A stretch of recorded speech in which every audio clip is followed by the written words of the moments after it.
मैं कमलेश कुमार मित्रा संतों के संबंध में अपनी अंतर्वेदना को इस प्रकार व्यक्त करता हूँ।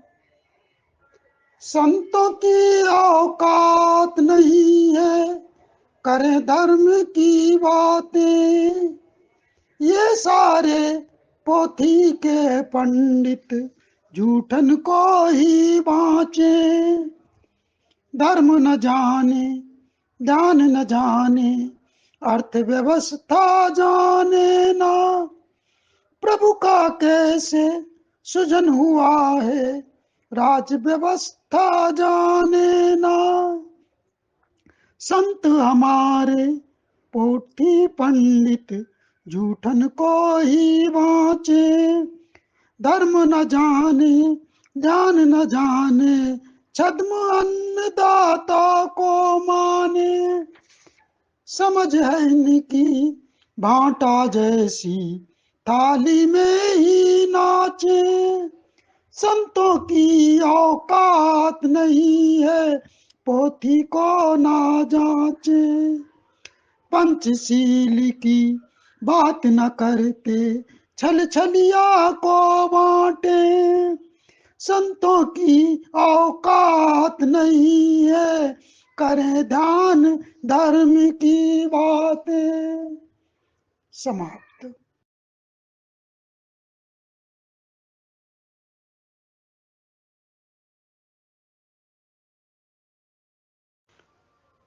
संतों के संबंध में कुछ कहना ठीक तो नहीं होता, परंतु संत जब अपनी गरिमा का पालन ना करें तो फिर संतों के संदर्भ में कुछ कहना आवश्यक हो जाता है। अपने इसी दायित्व का निर्वहन करते हुए मैं अपने वाचाल मन से संतों के संदर्भ में कुछ और बातें कहता हूं। संत हमारे पद के लोभी संत को पद भी माने ना।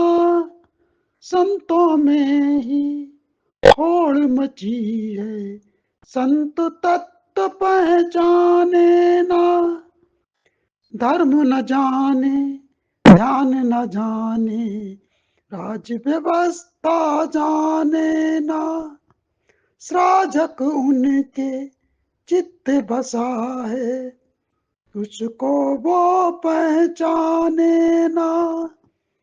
संतों में तो होड़ मची है संत तत्व पहचाने ना। ध्यान न जाने धर्म न जाने सील को पहचाने ना। ध्यान न जाने धर्म न जाने सील को पहचाने ना। चित्त है उनका लोभी जैसा धन पद के पीछे भागत जा। संत हमारे पद के लोभी जन सेवा को जाने ना। पद उनका ही मान बढ़ाए संत को पद भी माने ना। समाप्त। आज मैं पुनः ध्यान विधि की चर्चा करूंगा, और ध्यान विधि की चर्चा करने से पहले कुछ चीजें आपको बता देना आवश्यक है। गुरु सत्यनारायण गोयनका, जिनका जन्म बर्मा में हुआ था और सन 1969 में वह भारत में आए, क्योंकि उनके माता पिता भारत के मूल निवासी थे। उनको मौका मिला बुद्धिज्म की ध्यान पद्धति को सीखने का, जो उन्हें बर्मा में मिली। मूलतः वह मारवाड़ी परिवार से थे। दूसरा श्री जैन, जो कि जैन धर्म से ताल्लुक रखते हैं। इनका एक बहुत बड़ा संस्थान, चिकित्सा संस्थान, मनोचिकित्सा संस्थान छतरपुर में है, जिस पर में वे ध्यान पद्धति के माध्यम से नाना प्रकार के रोगों को ठीक कर रहे हैं। मुझे अभी कुछ समय पहले वहां जाने का मौका मिला और मैंने उनसे जब इस विषय पर चर्चा की उनके सहायक से, तो उन्होंने ध्यान की वही पद्धतियां बताई जो कि मैंने विपश्यना संगठन में सीखी थी और जिन पर गहन अध्ययन करने के लिए हमने अपनी नौकरी को छोड़कर पूरी तरह से 5 वर्ष दिया था। इस प्रकार गहन साधना करने के पश्चात मैं उन अनुभूतियों को महसूस कर पाता हूं जिसका प्रयोग करते हुए छतरपुर में चिकित्सा की जाती है।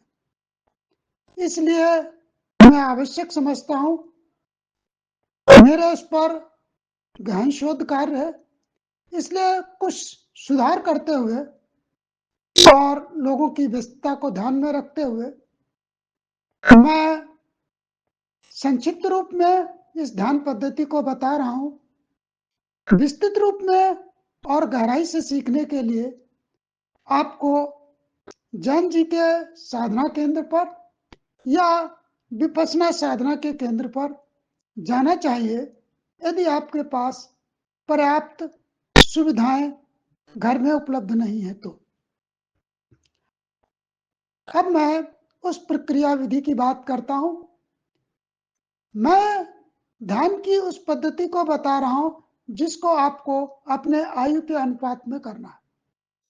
यानी यदि आपकी उम्र 30 साल है तो 30 मिनट, 40 साल है तो 40 मिनट, 50 साल है तो 50 मिनट, कम से कम आपको इतनी देर बैठकर ध्यान करना है। ध्यान बिल्कुल एकांत में, शांत में, जो आपको आसानी से उपलब्ध हो सके, जिस समय आपको आसानी से उपलब्ध हो सके। हालांकि यदि आप इनको कुछ समय पर करेंगे तो ब्रह्मांड में जो गहन साधना के साधक हैं उनकी धम्म तरंगों का लाभ आप उठा सकेंगे। ये समय सुबह 4:30 बजे के बाद का होता है, जब साधना के गहन साधक सुबह 4:30 बजे अपनी साधना आरंभ करते हैं। आप 1 घंटे इनके साथ साधना कर सकते हैं, उनकी धम्म तरंगों का लाभ आपको मिलेगा। इसके बाद आप दिन में 8 बजे ध्यान साधना कर सकते हैं, उस समय भी उन धम्म तरंगों का लाभ आपको मिलेगा। इसके अलावा दिन में 2:30 बजे 1 घंटे के लिए आप ध्यान साधना कर सकते हैं, तब आपको ब्रह्मांड की उन धर्म तरंगों का लाभ मिलेगा। इसके अलावा शाम को 6 बजे भी गहन साधकों द्वारा ध्यान किया जाता है। आप उस समय भी अगर ध्यान करते हैं तो धम्म तरंगों का लाभ आपको मिलेगा। शाम की मैत्री सभा 8:30 बजे आरंभ होती है, जिसमें गहन साधना के धम्म साधक अपनी मैत्री ब्रह्मांड में छोड़ते हैं। यदि उस समय भी आप ध्यान करते हैं तो आपको धम्म तरंगों का लाभ मिलेगा। इसके अतिरिक्त भी आप अपनी सुविधा के अनुसार अपनी आयु के अनुपात में ध्यान कर सकते हैं। ध्यान की पद्धति सरल है, सीधी है।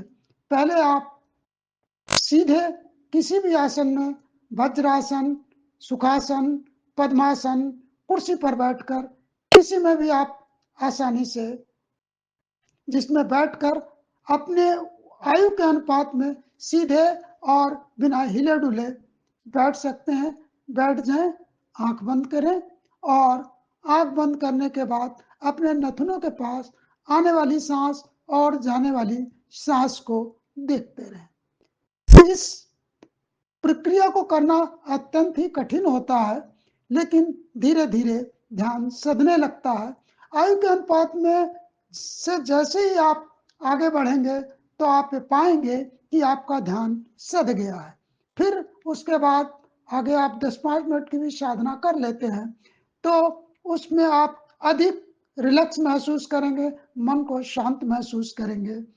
इसके साथ साथ आपके शरीर में जो तनाव होगा वो तनाव सारा निकल चुका होगा, और तनाव निकलते ही शरीर के अंदर नाना प्रकार के होने वाले बीमारियां है, वो उनमें आपको लाभ मिलेगा, जिन्हें हाइपरटेंशन, बीपी, शुगर आदि की बीमारियों पर इसका व्यापक असर देखा गया है। इसके लिए आप छतरपुर के चिकित्सा सेंटर पर, जो कि जैन जी चला रहे हैं, वहां से भी जानकारी प्राप्त कर सकते हैं।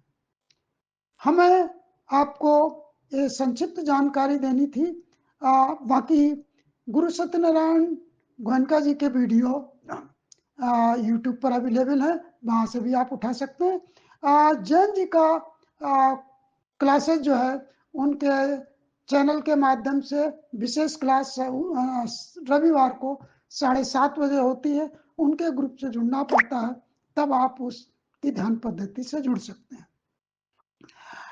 इसी के साथ मैं अपनी बात को खत्म करता हूं, और आप इस ध्यान पद्धति को कर सकते हैं। आगे की अगली गंभीर प्रक्रिया, जिसको हम विपश्यना कहते हैं, वो हम किसी दूसरे लेक्चर में आपको बताएंगे।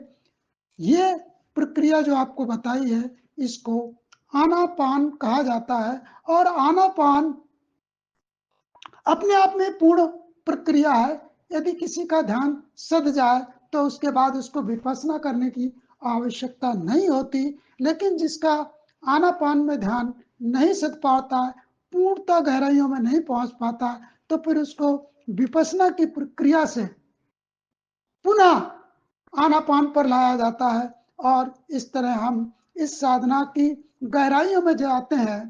तब हमारे जितने भी विकार हैं, ईर्षा, मोह, लोभ, ये निकल जाते हैं, जिसमें सबसे प्रमुख है भय का संस्कार निकलना। तो भय के संस्कार को निकालने के लिए आवश्यक है आप ध्यान पद्धति को करें। सबका मंगल हो, कल्याण हो। यदि आप जीवन की अन्य विधाओं से जुड़े हैं तो केवल सुबह शाम का 2 टाइम का ध्यान करना पर्याप्त है। अधिक समय इस पर व्यतीत ना करें, क्योंकि जब ध्यान सधने लगता है तो इतना अच्छा लगने लगता है कि लोग इसकी गहराइयों में डूबने लगते हैं। उससे आपके दैनिक जीवन की अन्य कार्यकलाप बाधित हो सकते हैं। तो सावधानी के दृष्टिकोण से सिर्फ मन को साध लें, और इसको एकाग्रता और भय के संस्कार से मुक्त होने तक प्रयोग करें। बाकी यदि जीवन में अन्य कोई जिम्मेदारियां नहीं है तो ध्यान की अथाह गहराइयों में बहुत से लाभ प्राप्त किए जा सकते हैं। सबका मंगल हो, कल्याण हो।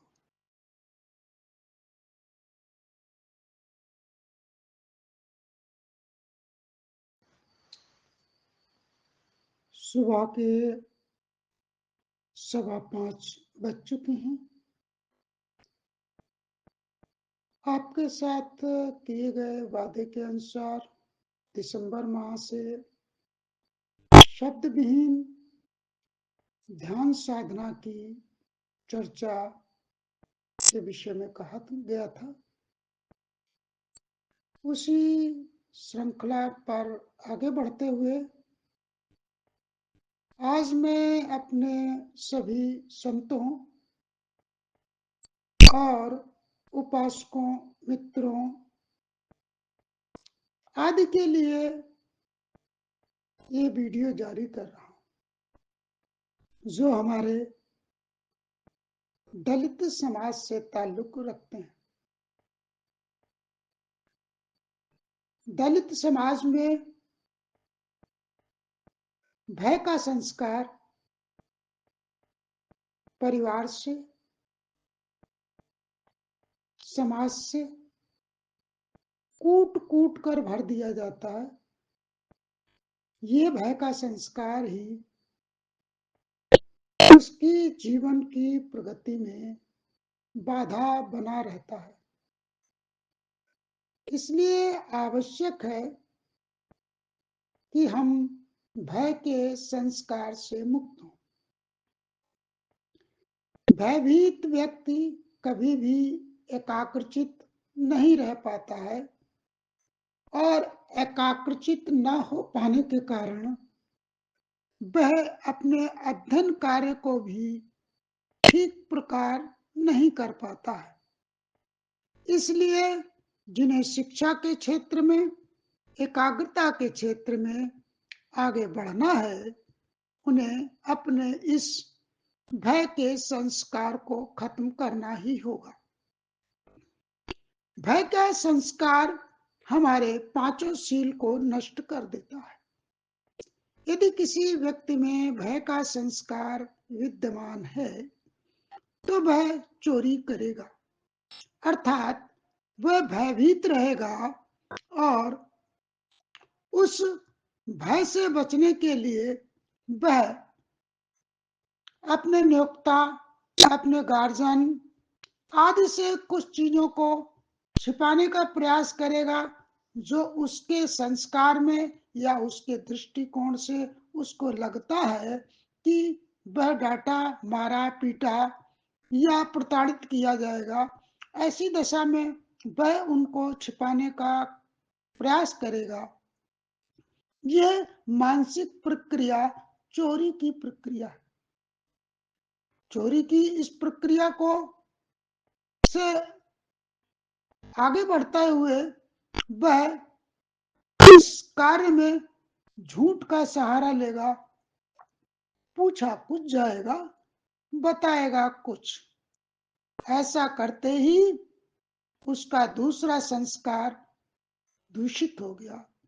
पहले वह चोरी का भाव चित्त में आया, फिर कर्म भी उसका बिगड़ गया, वह झूठ का सहारा लेने लगा। जब ये दोनों कृत्य करेगा तो वो अंदर से ग्लानि महसूस करेगा, अर्थात आत्महिंसा करेगा। आत्महिंसा करते ही वह अपने तीसरे संस्कार को भी नष्ट कर देता है, तीसरे शील को भी नष्ट कर देता है। ऐसा व्यक्ति सदैव विचलित, बेचैन और विक्षिप्त रहता है। उस विक्षिप्तता से निजात पाने के लिए आवश्यक है वह नाना प्रकार के मद्यपानों में से किसी 1, 2, 3 का सेवन करना आरंभ कर देगा। जैसे ही वह अपने चौथे शील को भंग करेगा, नाना प्रकार के नशों का में से किसी एक का या सभी का सेवन करना आरंभ करेगा तो उसका चौथा शील भी नष्ट हो जाता है। जब 4 शील नष्ट हो जाते हैं, ऐसे व्यक्ति का आचरण ब्रह्म आचरण नहीं होता है, अर्थात वह समाज में चिर परिचित रूप से जाना जाता है कि यह व्यक्ति अच्छा नहीं है, अर्थात उसका 5वां शील जो ब्रह्मचर्य कहलाता है वह नष्ट हो जाता है। उस पर लोग विश्वास नहीं करते और जब लोग उस पर विश्वास नहीं करते हैं तो वह भी किसी की परवाह नहीं करता, न घर की, न परिवार की, न बच्चों की, न समाज की, और एक अपराधी किस्म का बर्ताव करने लगता है। और जैसे ही वह अपराधी कृत्य करता है, उसका 5वां शील भी भंग हो जाता है। इस प्रकार हम देखते हैं मात्र एक भय का संस्कार विद्यमान रहने के कारण व्यक्ति के 5 शील नष्ट हो जाते हैं। हम ध्यान चर्चा में आपके भय के संस्कार को दुरुस्त करने की जो विधि बुद्धिज्म में, जैनिज्म में बनाई गई है, उसी विधि को जानते हुए उसका प्रचार प्रसार आपके समक्ष करूंगा। इसके लिए आप विपश्यना साधना के गुरु श्री सत्यनारायण गोयनका द्वारा बताई गई पद्धति का प्रयोग कर सकते हैं, या मिस्टर जैन जो कि जैन धर्म से ताल्लुक रखते हैं, उनके द्वारा बताई गई पद्धति के अनुसार भी ध्यान कर सकते हैं। अन्य पद्धतियां ध्यान की बहिर्मुखी हैं। उन बहिर्मुखी पद्धतियों से भय के संस्कार बढ़ते हैं, भय के संस्कार निकलते नहीं हैं। इसलिए आप भय के संस्कार से मुक्त हों, इसलिए मैं इन दो लोगों के द्वारा, दो धर्मों के द्वारा बताई गई ध्यान की पद्धति को रिकमेंड करूंगा कि आप इन्हीं माध्यम से अगर ध्यान करते हैं तो आपके भय के संस्कार नष्ट हो जाएंगे। अन्य पूजा पद्धतियां और भजन कीर्तन उसके अन्य लाभ हैं, जिनके हम समय समय पर चर्चा करेंगे। आज का विषय है कैसे हम भय के संस्कार को दूर करते हुए ध्यान साधना में संलग्न होते हुए अपने मन को एकाग्रचित कर सकें। मन की एकाग्रता होने के कारण हम अपने किसी विषय पर जिस पर हम काम कर रहे हैं अधिक गहराई से सोच पाते हैं। हमारी स्मृति भी बढ़ जाती है। स्मृति के बढ़ जाने का लाभ अध्ययन कार्य में मिलता है। विद्यार्थियों के लिए, अधिकारियों के लिए, व्यवसायियों के लिए और समाज के सभी वर्गों के लिए ये अत्यंत ही कल्याणकारी ध्यान पद्धति है। कृपया इसका अनुपालन करें। सबका मंगल हो, सबका कल्याण हो। इसी के साथ मैं अपनी वाणी को विराम देता हूं। मैं इन्हीं दोनों गुरुओं की पद्धति के वीडियो इसमें संलग्न कर रहा हूं। आप उनके साथ ध्यान की पद्धति को आरंभ करें। मंगल हो, कल्याण हो।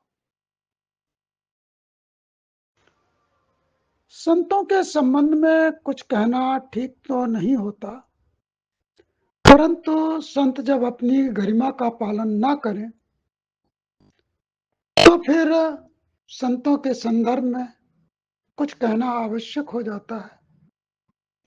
अपने इसी दायित्व का निर्वहन करते हुए मैं अपने वाचाल मन से संतों के संदर्भ में कुछ और बातें कहता हूं।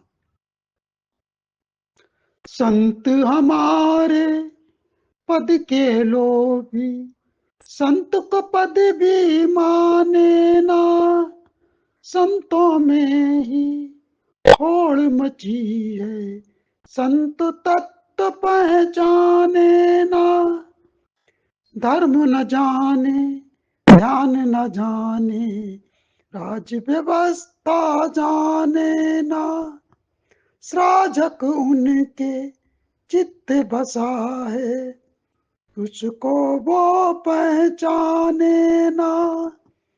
संतों में तो होड़ मची है, संत तत्व पहचाने ना। ध्यान न जाने, धर्म न जाने, सील को पहचाने ना। ध्यान न जाने, धर्म न जाने, सील को पहचाने ना। चित्त है उनका लोभी जैसा, धन पद के पीछे भागत जा। संत हमारे पद के लोभी, जन सेवा को जाने ना। पद उनका ही मान बढ़ाए, संत को पद भी माने ना। समाप्त।